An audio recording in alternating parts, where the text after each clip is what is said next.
شكرا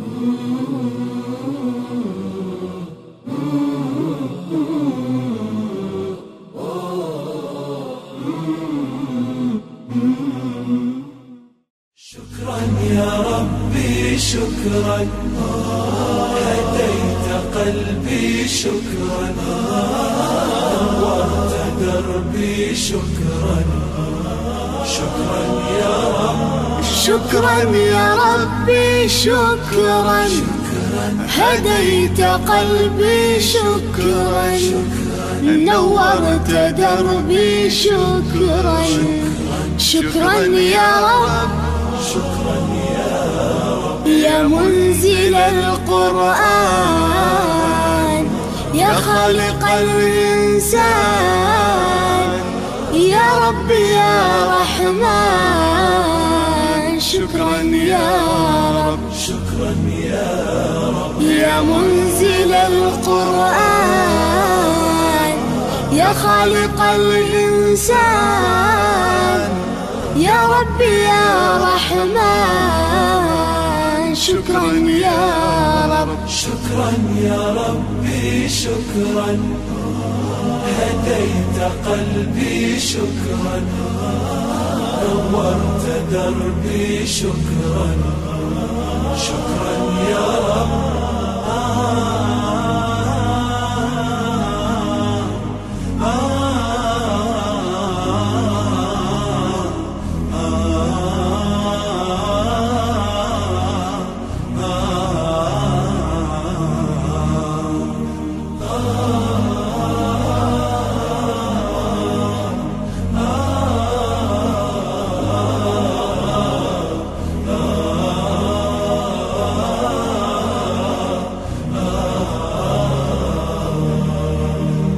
شكرا يا ربي شكرا، هديت قلبي شكرا، نورت دربي شكرا.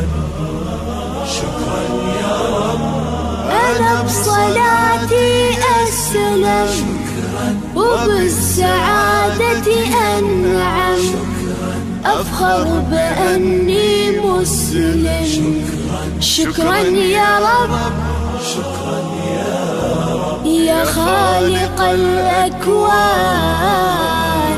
يا رب يا رحمن، أكرمني بالغفران. شكرا يا رب، شكرا يا رب، يا خالق الأكوان، يا رب يا رحمن،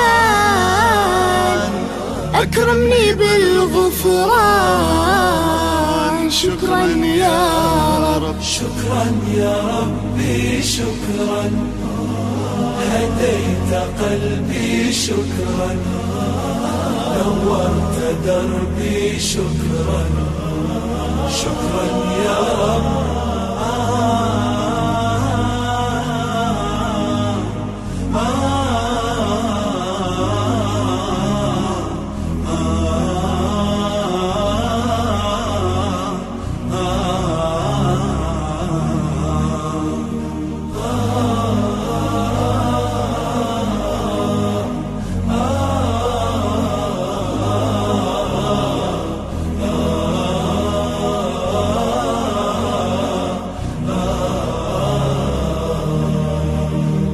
شكرا يا ربي شكرا، هديت قلبي شكرا، نورت دربي شكرا.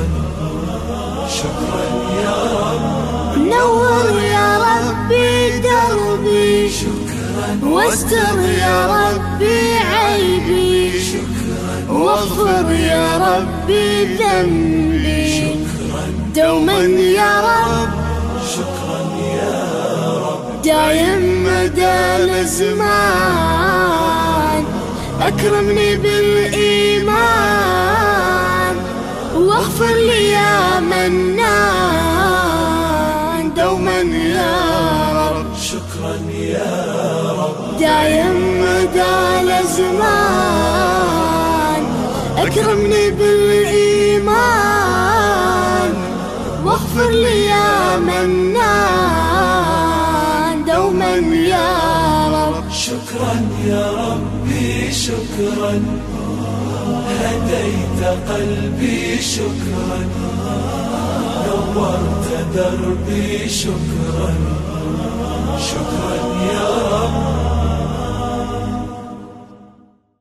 Bismillahirrahmanirrahim. Assalamualaikum warahmatullahi wabarakatuh. Pemirsa Umat TV, kembali lagi di acara Wisata Imani bersama saya, Rangga. Hari ini kita akan membahas sebuah tempat yang sangat anomali. Tempatnya ada di kaki gunung, tapi punya manfaat dan punya banyak program dengan kebermanfaatan yang menyebar sampai ke seluruh Indonesia. Salah satu programnya yang sampai ke seluruh Indonesia adalah yang namanya SPI, Sekolah Pintar Ibadah. Tapi itu cuma spill dikit aja. Karena hari ini kita akan membahas tema yang sangat luar biasa, yaitu Masjid Muslim Bilioner membangun peradaban berbasis 3 pilar kemasjidan. Hari ini saya nggak sendirian karena saya bersama seseorang sosok yang luar biasa. Beliau adalah ayah ideologis dari ratusan mahasantri penghafal Quran di Pondok CEO. Beliau juga seorang pengasuh dari ribuan santri yatim dan penghafal Quran yang tersebar di puluhan pondok pesantren di Kota Bogor. Dan beliau adalah penulis dari buku ini, Fast Forward Your Rezeki. Beliau adalah pimpinan atau CEO dari Masjid Muslim Bilioner, Ustadz Beben Wahyudi. Assalamualaikum Ustadz. Waalaikumsalam warahmatullahi wabarakatuh. Masya Allah. Gimana kabar Ustadz? Alhamdulillah sehat. Mas Rangga sehat? Alhamdulillah sehat, Ustadz.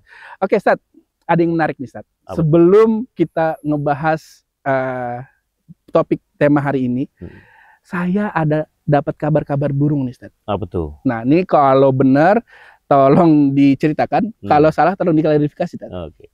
Katanya Ustadz Beben dulu adalah seorang anak kampung yang berasal dari kampung yang antah berantah, Ustadz. Kalau di Gmaps tuh hijau semua, Ustadz. Iya. Terus merantau ke Kota Bogor dengan profesi yang sangat luar biasa, yaitu seorang kondektur atau kenek dan juga seorang pencuci piring. Boleh diceritakan, Ustadz? Iya, bismillah, pemirsa Umat TV, semoga kita semua dirahmati Allah. Amin. Mas Rangga tadi nanya, anak kampung, itu benar atau perlu diklarifikasi? Ya, itu benar, karena sampai dengan sekarang kalau kita lihat di Google Earth, itu kalau dilihat kampung saya, itu nggak kelihatan, karena masih hijau dan masih hutan belantara. Ya, saking masih kampung ya. Terus ketika saya kemudian Alhamdulillah Allah kasih kesempatan belajar di Bogor, kuliah di Bogor, ya sempat dulu untuk kemudian mempertahankan kuliah dan seterusnya, saya harus sambil kerja, ya apa saja yang penting halal, tidak merugikan orang lain dan seterusnya. Nah, itu kita kerjakannya. Salah satu tadi disampaikan oleh Mas Rangga ya, ada menjadi kernek ya, menjadi tukang cuci piring dan seterusnya. Tapi kalau kita ceritakan di sini nanti itu jadi nggak bahas masjid. Tapi itu benar. Siap. Oke Ustadz, ada yang menarik nih Ustadz tentang posisi Ustadz sebagai CEO. Nah, karena menurut saya dan mungkin teman-teman yang nonton di Wisata Imani ini, CEO itu kan identik dengan perusahaan. Sedangkan masjid identiknya ya tempat ibadah aja gitu. Iya. Nah, gimana pendapat Ustadz tentang statement ini? Oke. Ya, banyak orang yang tadi Mas Rangga kan membukanya dengan anomali gitu ya, bahwa ketika orang melihat Masjid Muslim Bilioner, ini kok apa sih aneh-aneh aja nih masjid pakai CEO segala macam dan seterusnya. Justru menurut saya begini Mas Rangga, ketika kita buka lagi surat Az-Zariyat, Allah di sana berfirman bahwasanya Allah menciptakan jin dan manusia itu tujuannya satu. Oke. Untuk apa? Beribadah. Untuk beribadah. Ya kan, illa liya'budun. Untuk beribadah. Artinya misi utama kita sebagai manusia hidup di muka bumi ini sampai kemudian nanti Allah khatamkan kita dari muka bumi ini apa? Ibadah. Itu misi utama kan. Oke. Berarti ketika kita berbisnis, maka kalau kita pengen selaras dengan misi utama kita, maka harus kita niatkan bisnis itu sebagai ibadah. Artinya itu kan bisnis, berkomunitas, berorganisasi, bergaul, bermuamalah dan seterusnya, itu kan bunga-bunga, tambahan-tambahan dari misi utama kita. Dan itu tidak akan ada nilai apa-apanya kalau kita tidak lekatkan dengan misi utama kita sebagai ibadah. Oke, sekarang saya tanya Mas Rangga, ketika kita berbisnis, ada nggak CEO-nya? Ada, pasti. Ada. Ketika kita berorganisasi, ada nggak ketua organisasi? Ada. Bahkan lengkap ya, dewan pembina, dewan penasehat, Betul. dan seterusnya. Itu bunga-bunga misi. Kita seserius itu pakai CEO. Lantas kenapa ketika urusan ibadah yang menjadi urusan misi utama kita, diutus, dihidupkan sama Allah di muka bumi ini, kita nggak seserius itu. Dan masjid adalah platform yang menjadi tempat kita menghambakan diri kepada Allah. Maka masjidlah seharusnya tempat paling utama untuk memiliki CEO. Oke. Itulah alasan kenapa Masjid Muslim Bilioner ada CEO-nya. Berarti Masjid Muslim Bilioner ini bukannya anomali, tapi memang berjalan sesuai dengan fitrahnya aja gitu. Mungkin dikatakan sekarang anomali karena kebanyakan sekarang nggak seperti itu. Oke. Itu saja. Tapi kalau kita lihat bagaimana Rasulullah SAW kemudian bagaimana konsennya Rasul kepada masjid, ya itu sejarah. Dan itu sejarah kita umat Islam. Oke. Bagaimana membuktikan bahwa sampai Khulafaur Rasyidin saja itu tidak punya istana kerajaan kan ibarat kata. Oke. Nggak ada istana kekhalifahan kan. Ya berkantornya di mana? Di masjid. Masjid Oke. Nabawi. Begitu. Nah ini menarik nih Ustadz. Mhm. Ketika kita ngomongin, kita track back nih, kita balik ke masa Rasul. Fungsi masjid saat itu, saat di zaman Rasul, atau back to basicnya adalah masjid fitrahnya tuh sebenarnya fungsinya sebagai apa sih Ustadz? Selain tempat ibadah ya? Oke. Kan dalam sebuah hadis qudsi kalau saya tidak salah, itu Allah kemudian menyampaikan bahwasanya rumah Allah itu di bumi ini, di dunia ini adalah masjid. Oke. Maka datangilah aku dengan datang ke masjid, begitu kan. Artinya kalau ditanya tadi apa fungsinya masjid? Ya fungsinya masjid untuk mendekatkan diri kepada Allah, untuk mengadu kepada Allah, untuk curhat kepada Allah, untuk minta solusi kepada Allah, untuk minta tolong kepada Allah. Semua perkara kehidupan kita itu harusnya muaranya di masjid. Oke. Makanya zaman Rasul juga kan masjid itu tidak hanya perkara sholat 5 waktu. Rasul mendidik sahabat dalam segala bidang di masjid. Oke. Rasul kemudian membicarakan strategi militer misalkan ya di masjid, membicarakan atau melaksanakan fungsi-fungsi kenegaraan, keorganisasian ya di masjid. Oke. Tidak melulu hanya perkara sholat 5 waktu kan begitu sebenarnya. Jadi harusnya memang masjid itu adalah masjid yang destinasi solusi. Oke. Harus jadi tempat pulangnya semua orang, tempat pulangnya umat gitu ke masjid. Oke. Mengadukan semua keresahan dan apapun, baik buruk, sukacita, duka, semuanya balik ke masjid. Oke. Siap. Oke, Ustadz. Tadi kita udah jelasin tentang fungsi masjid. Saya pengen tahu nih, Ustadz, selain Masjid Muslim Bilioner, boleh dikasih contoh lagi nggak, Ustadz, masjid-masjid yang mungkin sudah menjalankan fungsi masjid sesuai dengan fitrahnya tadi, Ustadz? Ya saya nggak tahu persis ya kalau itunya gitu. Tapi ada lah kayak Masjid Joko Karian, saya juga belajar ke sana di Jogja dengan Kiai Zazir gitu kan, Masya Allah. Semoga Allah mengrahmati beliau gitu. Kita banyak terinspirasi dari Masjid Joko Karian. Tapi intinya balik lagi saja, sebenarnya kita udah punya contoh kok yang komplit dan terbukti gitu dari apa yang sudah Rasul wariskan kepada kita. Apa yang Rasul lakukan, bagaimana Rasul kemudian mengoperate, menjalankan, mengorganize, memaksimalkan kebermanfaatan atau fungsi masjid ketika Rasulullah SAW semasa hidupnya di Masjid Nabawi di Madinah. Begitu. Jadi tinggal kita ikuti, kita gali lagi, kita pelajari lagi, dan kita ikuti. Gitu. Oke. Siap. Oke, Ustadz. Kayaknya pembahasannya akan jadi semakin lebih berdaging nih. Oke. Kalau kita mau makan daging, daripada seret, kita boleh minum dulu. Boleh, Ustadz. Minum dulu, Ustadz. Subhanallah. Oke, Ustadz. Ya. Izin, saya akan mulai masuk membahas tentang Masjid Muslim Bilioner. Ada 3 poin yang bikin saya datang ke sini. Salah satunya adalah tentang 3 pilar kemasjidan yang menurut saya kok ini baru muncul ya di Masjid Muslim Bilioner.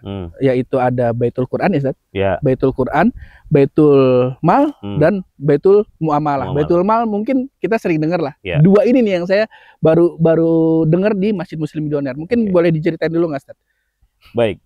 Jadi kita menjalankan masjid itu memang secara struktur organisasi, cara kita berpikir dan mengelola masjid itu dengan 3 pilar tadi. Jadi masjid itu kita sebut dengan Baitullah. Baitullah itu menjadi atapnya. Nah, maka sebuah atap itu ditopang oleh pilar-pilar. Maka pilarnya ada 3, Baitul Mal, Baitul Quran di tengah-tengah, Baitul Muamalah satu lagi, sisi kanan, sisi kirinya. Sisi kanannya Baitul Mal. Kita sebut ini, kalau saya dan teman-teman di Masjid Muslim Bilioner mengatakan Baitul Mal dan Baitul Quran, ya, yang sisi kanan dan sisi kiri ini adalah tangki, ibarat kata itu. Tangki itu apa? Bahan bakar, tempatnya bahan bakar gitu kan, tangkinya. Adapun Baitul Quran yang di tengah-tengah ini adalah engine-nya, mesinnya, gitu kan. Maka mesinnya di tengah-tengah. Maka Baitul Mal, Baitul Muamalah ini menjadi support bahan bakarnya biar engine-nya ini berfungsi dengan baik. Maksudnya bagaimana? Gini. Ketika kemudian Rasulullah SAW diutus oleh Allah Subhanahu wa Ta'ala, maka fokusnya Rasul, ya kalau kita belajar lagi sejarah, fokusnya Rasul itu apa sebenarnya di awal? Ya sampai akhir ya, tapi di awal apa? Sebenarnya kan memperbaiki manusianya, ya kan, mengkader. Maka kita kenal dengan ada Baitul Arqam. Ya kalau saya mengistilahkan universitas, ya universitas yang tidak akan pernah bisa dikalahkan kemudian di muka bumi ini, itu adalah Baitul Arqam gitu. Walaupun mungkin sekarang udah nggak ada ya. Kenapa? Karena lulusan Baitul Arqam itu dijamin masuk surga. Ya kan? Nah, kan sahabat-sahabat lulusan didikan Rasulullah SAW ketika di Baitul Arqam itu kan lulus nggak cuma sukses di dunia gitu, tapi sukses di dunia dan di akhirat gitu. Nah, artinya Rasulullah SAW lewat Baitul Arqamnya dulu itu adalah fokus kemudian membentuk manusianya.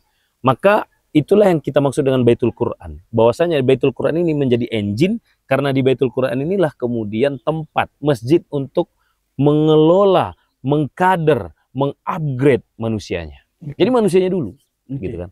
Adapun Baitul Mal, Baitul Muamalah itu kita sebut sebagai tangki, karena Baitul Mal ini tangki kanan begitu, dia asasnya sosial. Kenapa? Karena bahan bakar yang ada di Baitul Mal ini adalah jiswaf, zakat, infak, sedekah. Wakaf gitu ya. Yang mana zakat, infak, wakaf, sedekah ini harus kemudian dikonversi menjadi program-program yang sifatnya program-program tidak boleh nyari untung. Harus program sosial. Artinya program yang bisa menyelesaikan masalah umat. Ya, yang bisa menyelesaikan masalah umat. Jadi jangan sampai Baitul Mal itu berfungsi seperti bank gitu. Orang berinfak, orang bersedekah gitu kan, orang berwakaf, kemudian stop di rekening Baitul Mal gitu. Numpuk saldonya gitu, beratus bahkan miliar. Ya kan? Sementara umat kesusahan. Maka tidak boleh begitu. Makanya kita namakan Baitul Mal ini adalah asasnya asas sosial. Dia punya asas kepedulian. Amalnya amal sosial, maaf. Asasnya asas kepedulian. Kenapa? Karena jiswab, zakat, infak, sedekah, wakaf yang masuk ke Baitul Mal itu harus terkonversi menjadi program yang bisa menyelesaikan masalah umat. Maka orang-orang yang di dalam itu harus punya asas kepedulian yang tinggi. Itu Baitul Mal. Terus ada Baitul Muamalah. Nah, Baitul Muamalah ini apa? Amalnya amal tijaroh. Ya ini bisnis boleh nih, amal tijaroh. Makanya asasnya orang-orang di sini harus punya asas kemandirian yang tinggi. Bahwasanya masjid boleh nggak punya bisnis? Boleh. Makanya kita punya istilah BUMM, Badan Usaha Milik Masjid. Dari mana? Kita punya kemudian instrumen keuangan yang Allah ciptakan untuk kita, yang disampaikan oleh baginda Rasulullah SAW. Yaitu apa? Nah, ya tadi jiswab. Salah satunya apa? Wakaf. Wakaf produktif itu luar biasa kalau kita kelola dengan baik. Nah, maka wakaf-wakaf itu bisa kemudian diproduktifkan menjadi sebuah amal tijaroh masjid yang nanti hasilnya memang harus nyari profit. Kalau ini hasilnya balik lagi untuk umat. Dikelola oleh sosial tadi di Baitul Mal. Nah, Baitul Mal, Baitul Muamalah ini siapa yang ngelola? Manusia kan, kader. Nah, manusia di mana dibentuknya, dikelolanya, di-upgrade-nya, dididiknya, diasuhnya. Di tengah-tengah tadi engine, yaitu Baitul Quran. Nah, jadi inilah yang kita integrasikan dalam Masjid Muslim Bilioner. Kenapa kemudian Masjid Muslim Bilioner itu akhirnya banyak orang bilang udah kayak perusahaan aja nih masjid gitu. Ada CEO-nya, ada direkturnya, direktur Baitul Mal ada, direktur Baitul Quran ada, direktur Baitul Muamalah ada divisi di bawahnya, targetnya jelas, ya kan, meeting bulanan jelas dan seterusnya. Kenapa? Karena tadi masjid harus menjadi destinasi solusi untuk umat. Siap. Ini menarik nih, Ustaz. Terlintas di kepala saya adalah 3 pilar ini ditemukan oleh Masjid Muslim Bilioner atau ya belajar tadi kan Ustaz sempat belajar ke masjid-masjid ya, atau 3 pilar ini ketemunya nih dari mana nih, Ustaz? Konsep 3 pilar ini nih. Ya kita berguru. Saya punya guru Kiai Lukman, Kiai Lukmanul Hakim dari Masjid Munzalan Mubarakan di Pontianak. Ya, kalau istilah kita dulu justru ketemu di sana. saya belajar, oke, ada istilah Baitul Quran, Baitul Mal, Baitul Mal. Nah, alhamdulillah dengan background saya sebenarnya kan background saya itu pebisnis sebenarnya, begitu. Ya udah saya coba, ya saya bolak-balik ke sana, hampir 1 tahun intens bolak-balik ke Pontianak, saya belajar. Terus saya coba karena background saya tadi pebisnis, terbiasa membreakdown, mendetailkan segala sesuatunya. Saya coba menganalisa, mendetailkan, and then kemudian bagaimana ini integrasinya. Yang akhirnya ya sudahlah kita create gitu. Kita coba integrasikan. Dan alhamdulillah sampai dengan sekarang seperti yang Mas Rangga tadi sampaikan, alhamdulillah masjid kita walaupun di kaki Gunung Salak gitu ya, bukan di tengah kota, tapi alhamdulillah manfaatnya terasa ya kepada banyak orang. Ribuan ya setiap bulan tuh, yang ribuan jiwa yang merasakan manfaatnya secara rutin ya. Jadi nggak hit and run, emang secara rutin, secara berkesinambungan, karena mengasuh umat itu harus berkesinambungan. Ya Rasul kan mengasuh umat itu berkesinambungan, saking berkesinambungannya menjelang wafatnya baginda Rasulullah SAW yang terucap dari lisannya masih umati kan begitu. Jadi nggak bisa hit and run. Jangan sampai kita jadi masjid yang maaf, berbaginya cuma hari Jumat. Lantas kemudian dari Senin sampai Kamis atau dari Sabtu sampai Kamis masjidnya nggak peduli sama umatnya gitu. Ya, siap. Jumat peduli lagi. Ya kan, itu pun pas habis Jumat aja bagi-baginya. Jangan sampai begitu. Itu bagus, tapi enggak begitu. Kita harus mengasuh itu sepanjang zaman sampai nyawa berpisah dari kandung badan. Kalau saya begitu bilang teman-teman. Masya Allah, subhanallah, sangat menurut saya sangat inspiring ya. Buat teman-teman mungkin yang bingung gitu, Masjid Muslim Milioner gimana sih? Saya juga awal-awal juga bingung, cuman ini yang menarik nih. Masjid Muslim Milioner, masjid yang punya website. Jadi walaupun teman-teman ada di kaki gunung, teman-teman tinggal searching aja di Google Masjid Muslim Milioner, ada di paling atas websitenya. Nah di situ teman-teman bisa ngeliat sejarahnya segala macam gitu. Dan yang menarik buat saya adalah banner di belakang kita nih, Ustaz. Oh iya. Namanya Masjid Muslim Bilioner, tapi kok tulisannya Bismillah. Ya. Ada tulisan besarnya juga, berkahi Indonesia dengan Masjid Allah. Ya. Nah, Ustaz, saya juga belum terlalu paham. Mungkin Ustadz boleh menjelaskan dulu nih.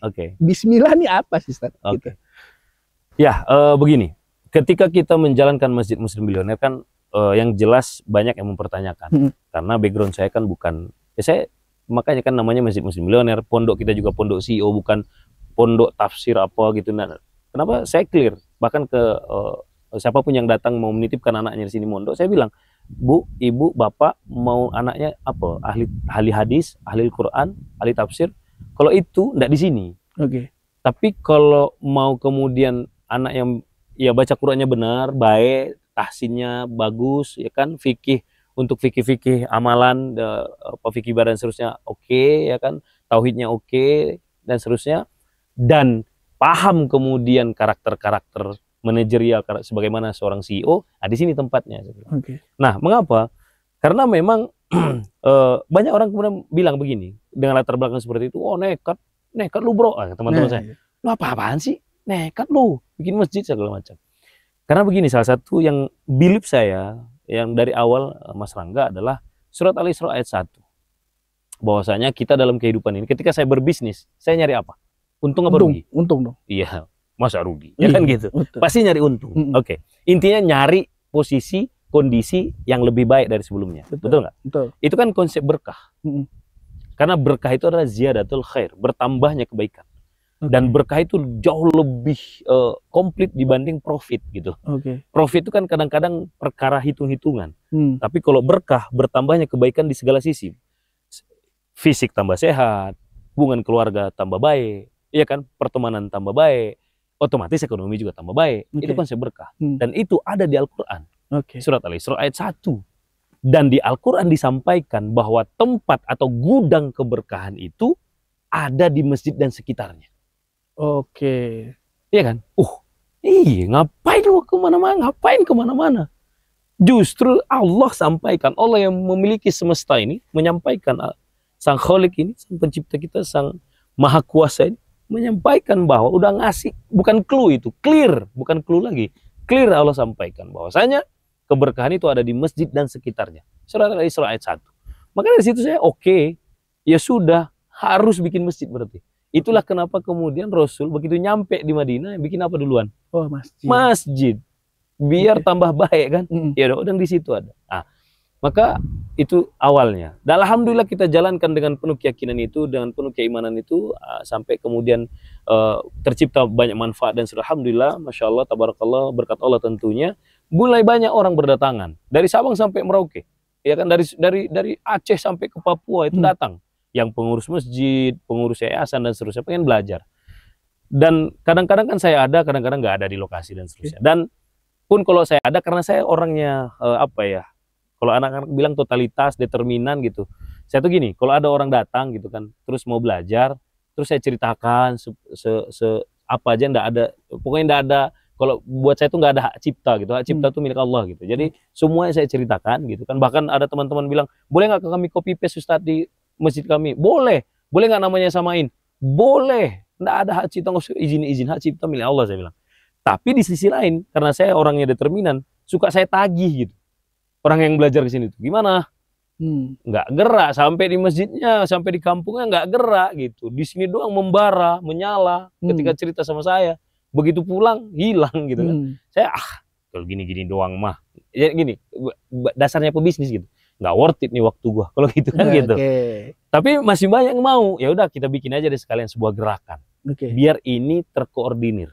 Karena orang kan bilang gini, kejahatan yang terorganisir itu bisa mengalahkan kebaikan yang amburadul, acak-acakan, nggak terorganisir gitu. Makanya ya sudah, biar ini kemudian menjadi sebuah gerakan yang betul-betul bisa mendatangkan keberkahan, ya udah kita bikin aja gerakannya. Disitulah kemudian saya bersama guru saya yang kami berdua membersamai masjid ini dari awal, ya kalau istilah sekarang founder co-founder lah begitu, Dr. Andika waktu itu kita cerita, yaudah kita bikin aja sebuah gerakan. Timbullah kemudian gerakannya Bismillah. Diawali dengan inspirasi tadi, berkah tadi. Berkahi Indonesia dengan Masajid Allah. Karena kita punya impian, punya doa kepada Allah Subhanahu wa taala, ketika kemudian semakin banyak titik-titik cahaya kalau kita sebutnya dari masjid di seluruh Nusantara yang kembali kepada fungsi sesungguhnya, maka insya Allah Indonesia pada akhirnya akan terberkahi. Kenapa? Karena begitu banyak masjid-masjid di Nusantara ini kembali kepada fungsinya. Nah, sehingga kan kebayangkan, sementara masjid itu adalah tadi tempat, masjid dan sekitarnya tempat keberkahan. Nah, maka dari situlah timbul impian tadi, doa tadi, agar Indonesia diberkahi. Berkahi Indonesia dengan Masjid Allah. Bismillah. Siap. Ustaz, Bismillah ini ada visi misi khususnya kan Ustaz? Ada. Jadi kalau visinya tadi lebih kurang sama dengan kepanjangan tadi kan, ya ada berkahi Indonesia dengan Masjid Allah. Itu visinya. Mengundang keberkahan untuk Indonesia lewat masjid. Adapun misinya, yang pertama kita punya misi bagaimana kemudian kalau Allah kemudian berkenan mengizinkan kita bisa membangun minimal 918 kawasan Masjid Allah yang betul-betul masjid yang berfungsi sebagaimana yang dicontohkan oleh Rasulullah SAW di seluruh Nusantara. Yang kedua, mencetak 918.000 orang-orang yang hamilul Quran. Bukan cuma sekedar hafal ya, tapi hamilul Quran. Memang melekat menjadi prinsip Al-Quran itu bagi dia, sehingga terlihat dari sikapnya, dari kelakuannya dan seterusnya. Terus selanjutnya adalah kemudian kita punya misi mencetak 918 miliar omset Jiswaf per tahun dari masjid ini, gitu kan? Kenapa? Karena Jiswaf itu adalah sebuah instrumen yang sangat-sangat luar biasa untuk kesejahteraan umat. Dan kalau kita bicara 918 miliar, kelihatannya gede, kecil, karena itu kecil sekali dari potensi umat. Tapi tidak apa-apa gitu. Nah, terus yang terakhir mencetak 918 unit tijaroh yang itu di bawah masjid, badan usaha milik masjid yang berbasis kepada wakaf. Nah, kenapa semuanya tadi 918? Itu terinspirasi dari At-Taubah ayat 18. Nah, surat ke-9 ayat 18 yang sering dijadikan sebagai ayat untuk memotivasi atau tentang kemasjidan lah ya, innama ya'muru masajidallah ilal akhiril ayah begitu. Nah, kita mengambil ruh semangatnya dari At-Taubah ayat 18 begitu. Subhanallah. Nah, ini yang menarik juga nih Ustaz. Bismillah dengan visi besarnya gitu. 918 kawasan dan lain sebagainya. Dan juga Masjid Muslim Billionaire punya banyak program. Bahkan hari ini ada program namanya Majlis Botram. Ya. Itu benar-benar teman-teman kayak pesta rakyat. Pesta rakyat di Masjid Muslim Billionaire lah, rakyat di sini. Nah, yang bikin saya penasaran adalah dari tadi kan kelihatan nih, Ustaz, yang lewat-lewat itu kan kebanyakan kan millennials ya. Sedangkan millennials dan Gen Z lah ya, generasi sekarang itu kan lagi dalam tanda kutip lagi red flag lah ya, lagi banyak dikeluhkan tentang etos kerjanya segala macam. Nah, kenapa nih Ustaz, Masjid Muslim Bilioner mau akhirnya mengambil jalan kaderisasi yang tentu nggak gampang? Kenapa Masjid Muslim Bilioner mau mengambil jalan kaderisasi untuk mengkader para Gen Z ini, Ustaz, dan diberi amanah sebesar itu? Kenapa, Ustaz? Dan biasanya tetap pertanyaan tambahan tuh, ini pertanyaan yang sering ditanyakan ke saya, dan pertanyaan tambahnya biasanya yang belum disampaikan dari Mas Rangga tadi, biasanya tambahannya yang biasa muncul ke saya adalah, dan bagaimana caranya kok bisa itu Gen Z ini di sini gitu, ya kan, ngurusi masjid dan seterusnya. Nah, mengapanya simple. Saya sangat terinspirasi banyak dari para sahabat, dan salah satunya adalah sahabat yang begitu mulia Usamah bin Zaid radhiyallahu anhu. Ketika kemudian di usia 17 tahun, Rasulullah SAW memberikan amanah untuk menjadi seorang panglima perang, memimpin sebuah perang yang di dalamnya itu pasukannya itu ada Abu Bakar, ada Umar, kebayang nggak sih? Anak usia 17 tahun, dan banyak lagi kisah-kisah yang lain. Bagaimana kemudian ini menjadi sinyal buat kita bahwa Islam itu, ya, di Islam itu enggak nunggu tua baru bisa berkarya. Justru berkarya itu harus sejak muda belia, ya kan? Itu yang pertama. Makanya saya, kita kader. Sejak anak-anak muda ini kita kasih tanggung jawab. Kita harus berani memberikan mereka panggung, tanggung jawab untuk mereka kemudian bisa berkarya. Lantas kemudian yang tadi pertanyaan, bagaimana kok bisa Gen Z ini pada akhirnya betah di sini dan seterusnya? Ya, buat saya itu bukan sebuah keheranan sebenarnya. Kenapa? Karena ini kan juga Gen Z itu kan manusia ciptaan Allah. Betul. Dan kita manusia itu manual booknya atau buku petunjuknya biar hidup dengan baik dan benar itu kan Al-Quran. Betul. Sebagaimana semua produk kamera yang men-shoot kita ini, itu kan ada manual booknya ketika dibeli. Betul. Iya kan? Mas Rangga kalau beli kamera baru nggak ada manual booknya pasti nggak mau. Nggak mau lah. Iya kan? Walaupun kadang-kadang pada akhirnya nggak sering dibaca. Betul. Gitu. Iya kan? Tapi segitu pentingnya di mindset kita manual book. Sama, kita manusia diciptakan Allah ada manual booknya, Al-Quran.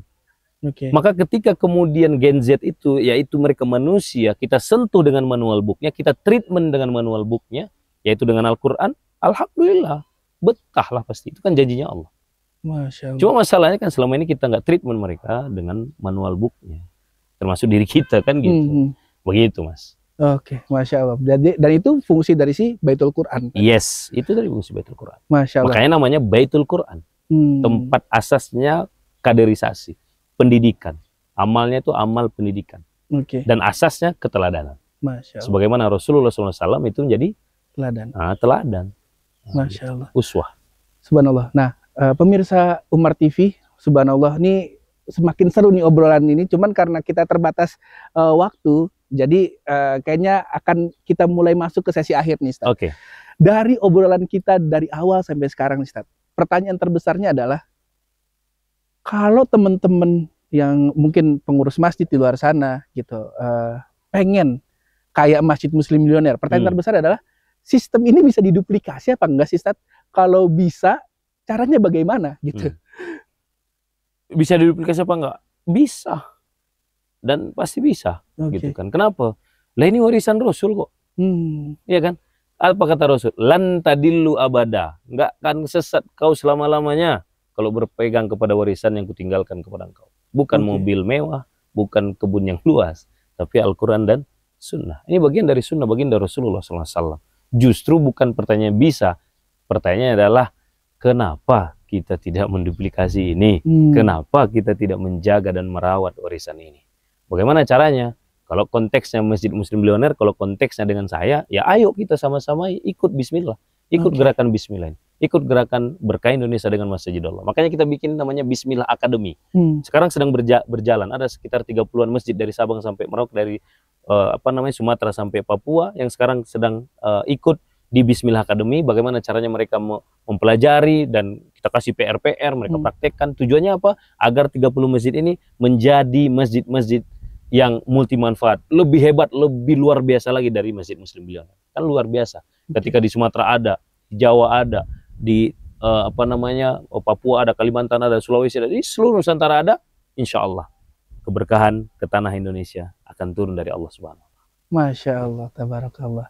Itu tadi teman-teman, kalau misalnya mau menduplikasi apa yang ada di Masjid Muslim Milioner bisa ikutan. Tadi Bismillah Academy ya, Ustaz? Bismillah Academy. Bismillah Academy. Atau nanti bisa dilihat info lebih lengkapnya ada di kanal sosial medianya Masjid Muslim Milioner, ada juga kanal sosmednya Media Press Masjid Muslim Milioner, dan juga di Pondok CEO. Teman-teman, banyak banget pelajaran yang kita dapat dari episode kali ini bersama Ustadz Beben Wahyudi. Ustadz, dari direkturnya tadi minta saya untuk closing statement. Oke. Closing statement yang saya bawain, tapi saya pengen Ustadz nih yang kasih closing statement sebelum nanti kita salam dan tutup acara kita hari ini. Ya. Boleh, Ustadz? Oke. Oke, teman-teman, kita dengarkan closing statement dari Ustadz Beben Wahyudi. Baik, teman-teman semua, pemirsa Umat TV dimanapun berada, kita diciptakan oleh Allah Subhanahu wa Ta'ala itu ada misinya. Kalau saya selalu merumuskan menjadi 3T.